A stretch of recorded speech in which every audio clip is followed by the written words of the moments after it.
Bien, continuamos con un segundo ejemplo en donde podemos observar eh, cómo podemos proceder en los casos de las funciones trigonométricas más complejas, ¿no? Pero fíjense que este va a ser muy directo, dado que si observamos, acabamos a tener una composición de funciones, estamos teniendo la tangente de la secante de x. Quiere decir que si yo hago u secante de x, el diferencial de u sería secante por tangente, lo cual estoy teniendo acá como expresión complementaria, digámoslo así, dentro de la antiderivada. Entonces ella me va a permitir sustituir secante de x por tangente de x diferencial de x con diferencial de u.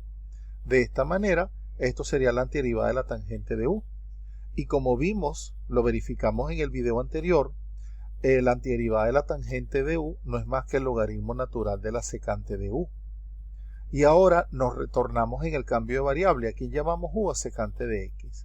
O sea, esto sería el logaritmo natural de la secante de x. Se ve un poco extraño, pero esto representaría el resultado del ejercicio. Ahora bien, ahora sí vamos a comenzar con las potencias de tangente, cotangente, secante y cosecante. No vamos a hacerlo tan organizadamente como lo hicimos con las potencias de las antiderivadas de potencia de seno y coseno, pero precisamente porque ya tenemos la experiencia de ellas, ¿ok? Acá esto es, digamos, es muy intuitivo. Ustedes tienen que ir utilizando convenientemente las identidades que hemos visto en el video anterior. Antes de continuar, yo les aconsejo que vean todas las veces que sea necesario el video anterior, porque eso le va a permitir a ustedes tener fluidez en el desarrollo de los ejercicios. Ahora, en este caso que tenemos antiderivada de tangente a la 3, obviamente tenemos que descomponer. Saquemos un factor lineal y fíjense que estamos teniendo tangente de x por tangente al cuadrado de x. Podemos indagar sustituyendo esta tangente al cuadrado de x por su identidad correspondiente, que sería secante cuadrado de x más 1. Recuerden que 1 más tangente cuadrado es igual a secante cuadrado. Quiere decir que si voy a despejar tangente cuadrado, el 1 que está sumando pasa para acá restando.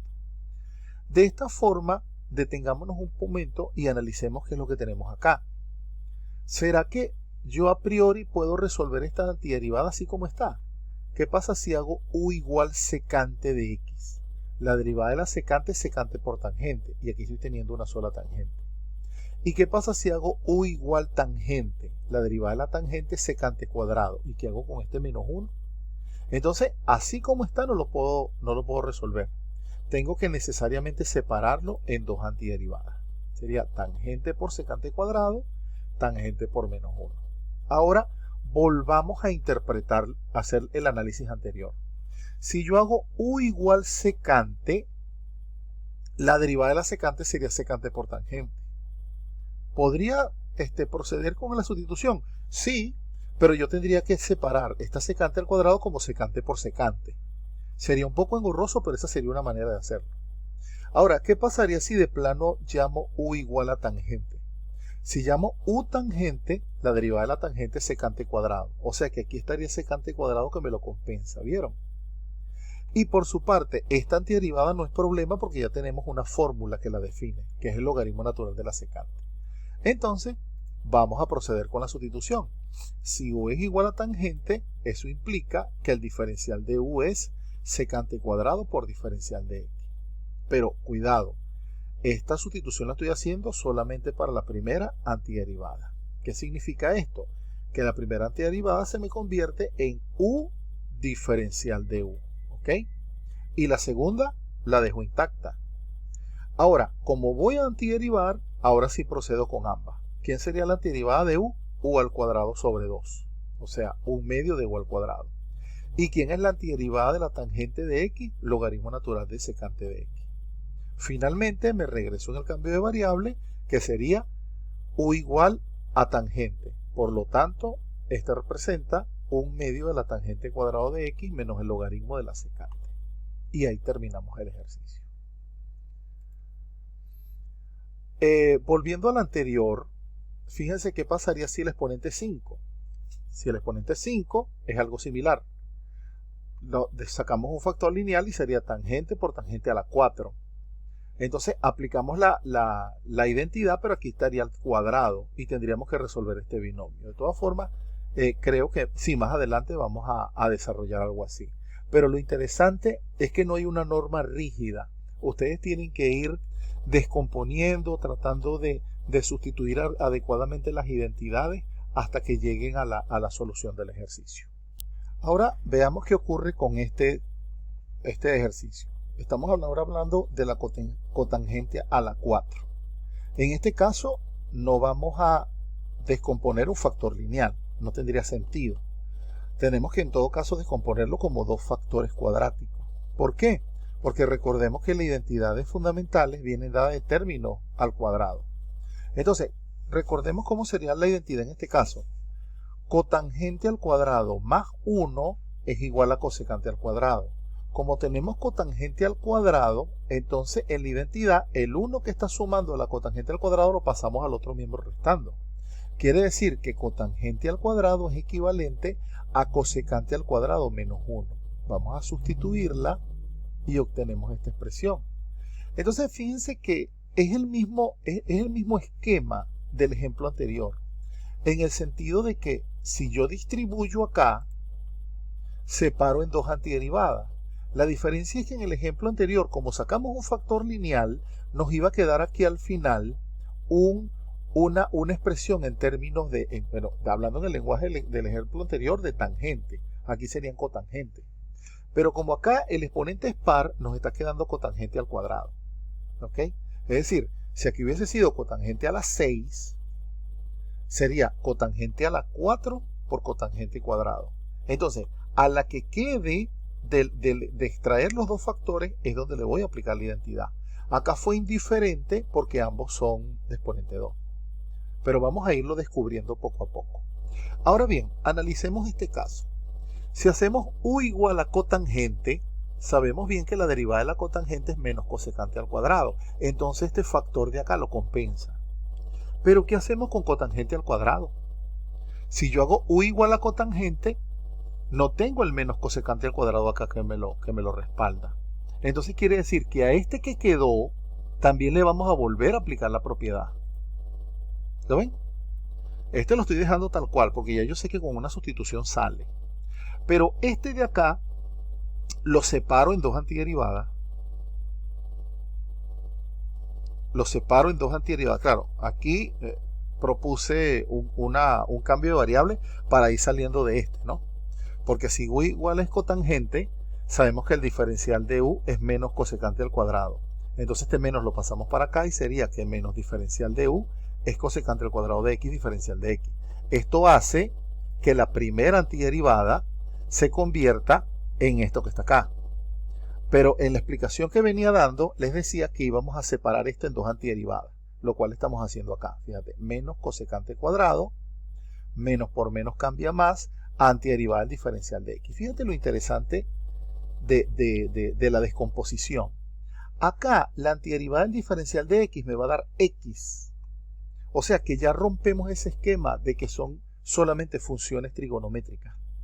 Estamos observando que también se pueden generar expresiones algebraicas. O sea, en el sentido de que son polinomios, etc.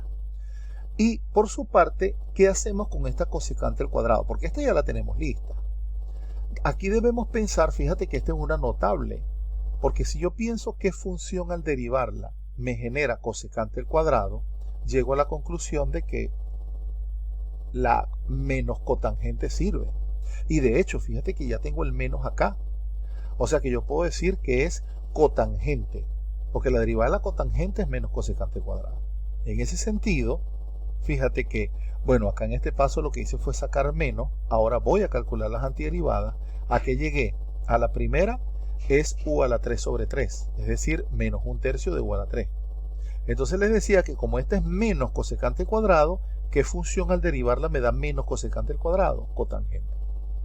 ¿Qué me genera la antiderivada del diferencial de x? X, por la primera clase que vimos, la primera propiedad que vimos. Y como estoy calculando antiderivadas, agrego la constante de integración. Finalmente, ¿qué hago? Me regreso en el cambio de variable como dice u igual a cotangente, entonces en este caso el ejercicio queda de esta forma. Ahora, en los casos anteriores estábamos viendo, vimos cotangente a la 4. Ahora vamos a aumentar un poco el exponente. Ahora vamos a ver tangente a la 6. ¿Qué ocurre con esta tangente a la 6? Al igual que en el caso anterior, no tiene sentido extraer un factor lineal. Ya lo expliqué.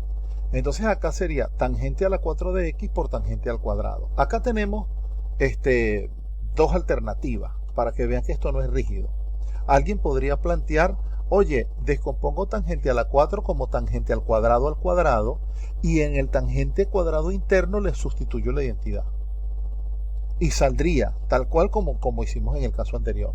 Pero ahora vamos a indagar un poquito. ¿Qué pasaría si yo, en lugar de sustituir la identidad acá, la sustituyo acá? Vamos a ver qué ocurre. En este caso, tangente cuadrado de x sería secante cuadrado menos 1. Y ahora distribuyo.